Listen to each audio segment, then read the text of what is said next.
And we're back. Now we're at Silver Coast Winery with Maryann Azzato, and we want to welcome you and say cheers. Cheers. Cheers. Thank you for coming to visit. Glad to be here.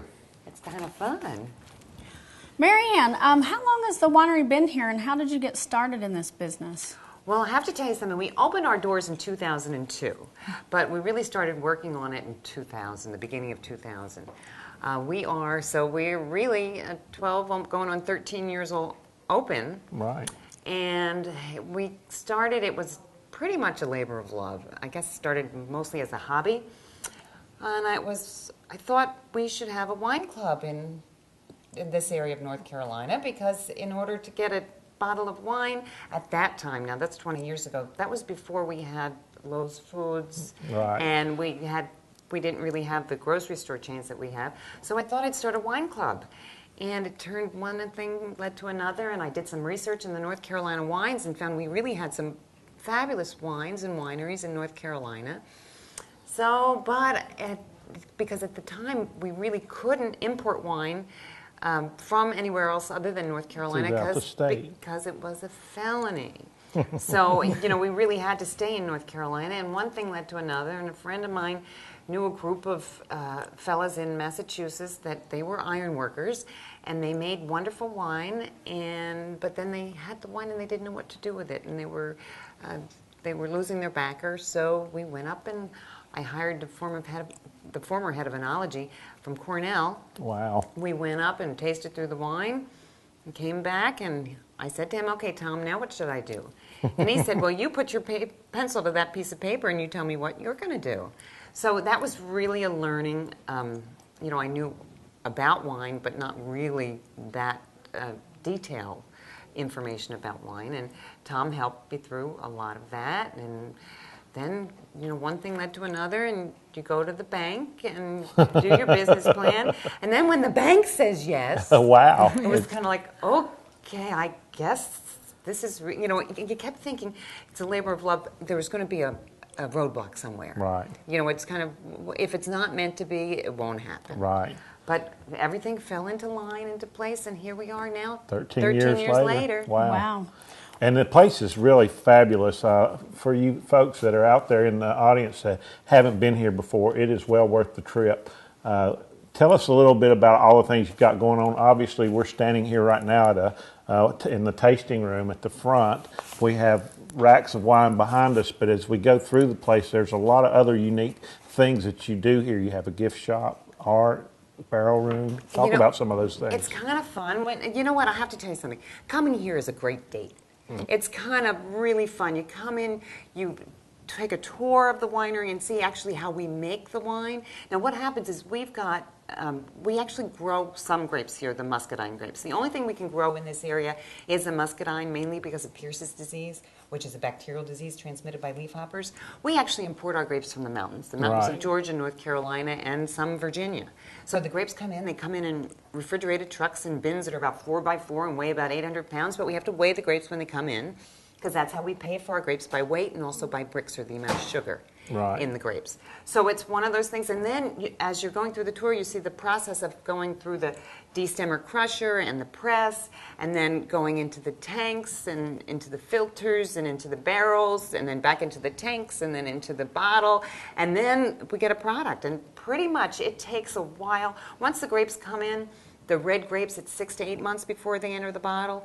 And red grapes, I say white grapes, 6 to 8 months before they go into the bottle. With the red grapes, it could be up to 2 years Wow. before they go into the bottle, because they'll sit in their oak barrels and then be ready for bottling. Now, also we've got an art gallery, and actually all of our labels, all wonderful artists, all local artists do our labels. That's nice. And every time we introduce a new varietal, what we'll do is a new wine label competition. Cool. Wow. And it's kind of fun. As a matter of fact, when we first started, we thought we'd get 30 or 40 labels, well, 380 labels later. Wow. So that was fun. And a lot of the artists will say, well, keep my submission and enter it in the next competition. Right. So it really is fun, and it gives the community a sense of ownership, and Absolutely. kind of a fun thing to do.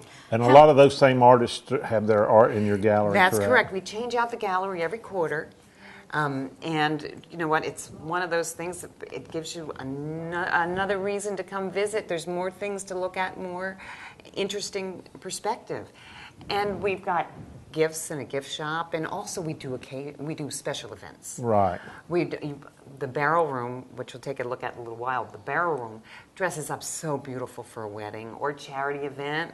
We've got a bridal show coming up in January. We've got a Christmas dinner show in the middle of December, which is wonderful. The entertainer is back by popular demand. He was here this summer, and everybody raved about him. So and who was that? Taylor Michaels. Okay. It's a Taylor Michaels. He's a little bit of a Vegas show type thing, so it's kind of fun, very entertaining.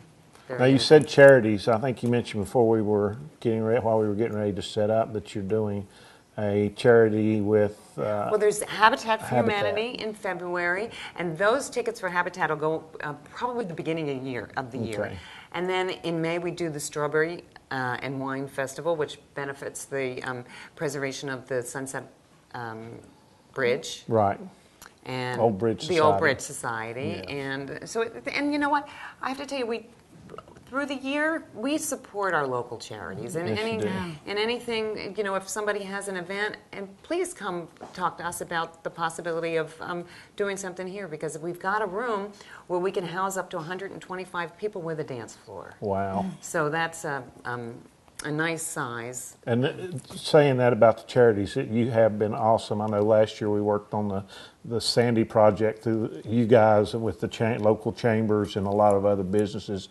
You give back to the community, not just here, but this community has so many people up there. We felt like that was a good thing to do, and that was just awesome.